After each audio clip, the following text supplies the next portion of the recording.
Hi all. Today I'm going to talk about dance students who has hyper extended legs.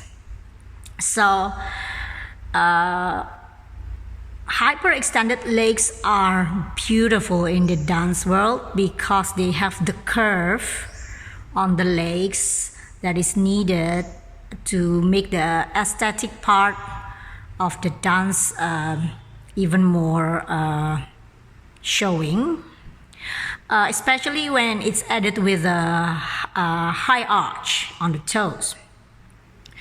But for dance students, hyper extended legs, when it is a blessing, it can be also very challenging because they are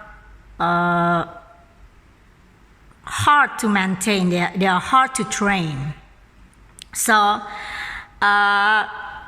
today I'm going to explain a little bit about the basic of standing for young students who has hyperextended leg.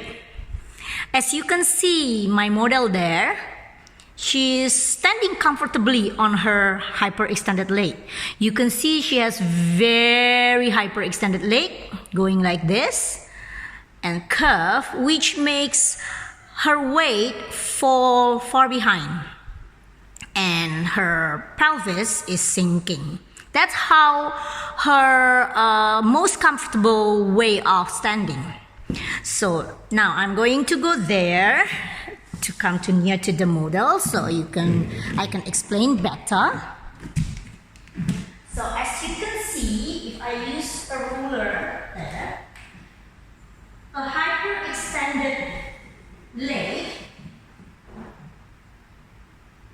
the ruler of course is straight, so when I put my ruler there against the floor in a perpendicular or 90-degree angle towards the floor, you can see her weight falls behind her heels.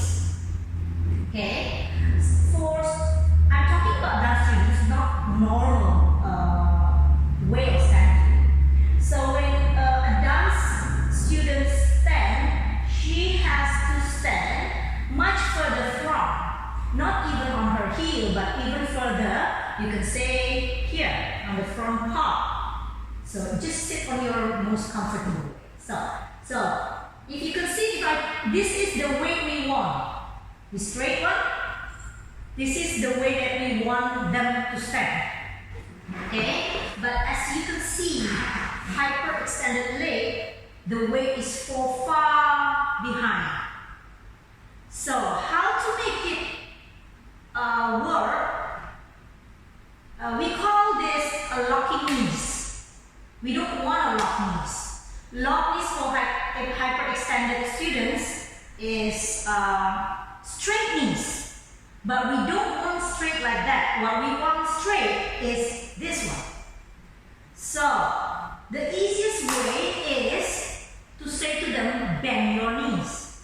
Okay, so we go there first. You're going to bend your knees there. For them, this is bend. This is not straight at all. Okay, but this is how basically we want them to stand. Now the thing is, calling it bend knees doesn't encouraging them to work more. So instead of saying it's a bend knee, we want them to lengthen the leg. So of course, as we push it forward, she will feel that the knees are bent.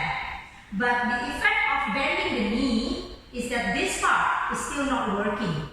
Because bending the knee is just moving the weight forward without lengthening.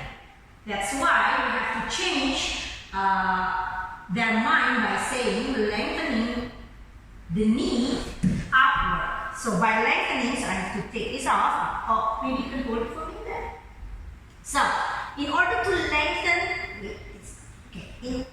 so we're going to push this forward, and then to lengthen, that means we have to lift this pelvis up.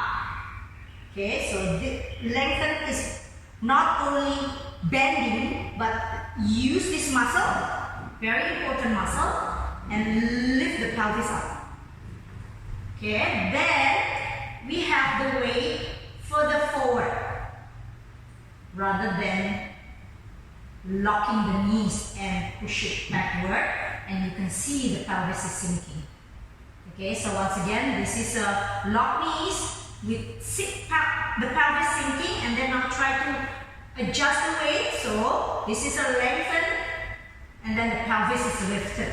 This is how we want our hyper-extended leg students work.